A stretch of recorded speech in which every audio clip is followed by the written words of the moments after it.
If you're experiencing audio desync issues on your PlayStation 5, follow these steps to troubleshoot and resolve the problem. This guide will help you get your audio back in sync with your gameplay. Step 1. Check audio settings.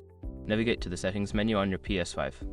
Go to sound and ensure that the audio output settings are correctly configured for your audio device, whether it's a TV, headset, or external speakers. Step 2. Restart your PS5. Sometimes a simple restart can fix temporary glitches. Turn off your PS5 completely, wait a few moments, and then turn it back on to see if the audio desync persists. Step 3. Update system software. Make sure your PS5 is running the latest system software. Go to Settings, then System, and select System Software Update.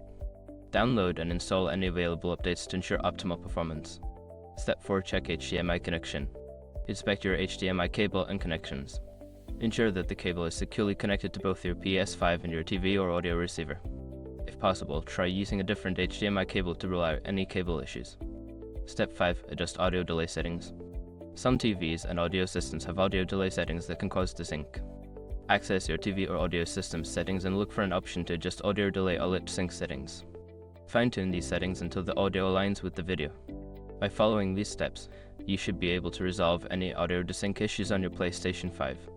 If the problem persists, consider reaching out to PlayStation support for further assistance.